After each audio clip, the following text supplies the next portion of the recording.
Bapak Ibu sekalian yang saya hormati, pertama-tama saya ingin menyampaikan ucapan terima kasih yang sebesar-besarnya kepada keluarga besar, wartawan dan insan pers Indonesia yang selama ini kritis dan cermat dalam memberi masukan dan kritik kepada pemerintah. Meskipun kadang-kadang kritikan-kritikan ini kan macam-macam. Ada yang halus, ada yang samar-samar, yang ini perlu didalami kadang-kadang. Ini maksudnya apa ya? Ini larinya kemana kan kita harus tahu. Ada juga yang to the point, keras, pedas, ada. Banyak yang seperti ini juga.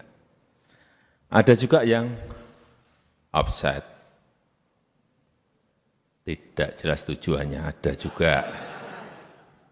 Saya ngomong apa adanya ya. Ya tidak apa-apa, menurut saya semua tidak apa-apa dan semua tetap menjadi jamu sehat dan energi tambahan bagi pemerintah.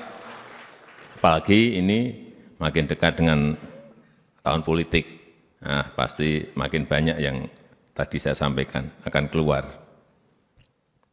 Tapi justru disinilah peran besar PWI sebagai organisasi wartawan tertua dan terbesar untuk menjaga profesionalisme pers, untuk mengawal rakyat agar mendapatkan pemberitaan yang benar, pemberitaan yang otentik, yang berkualitas dan berimbang, tanpa ada tarik-menarik untuk kepentingan apapun.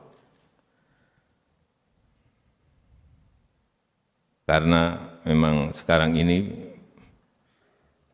mestinya itu berita yang baik itu bukan berita yang asal viral, bukan asal yang sensasional, karena itu justru memicu bertebarannya hoax yang sampai saat ini masih ada. Saya mendapatkan laporan dari Menkominfo, kira-kira masih 11.000 yang bertebaran di dunia digital. Kode etik jurnalistik harus terus kita pegang teguh, karena justru inilah nilai plus dari media dan pers. Justru inilah kelebihan media dan pers dibandingkan dengan citizen journalism.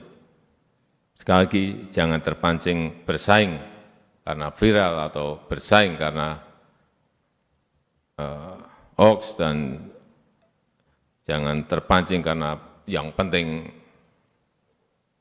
viral, heboh, dibaca. Saya kira hal-hal seperti itu yang harus kita hindari.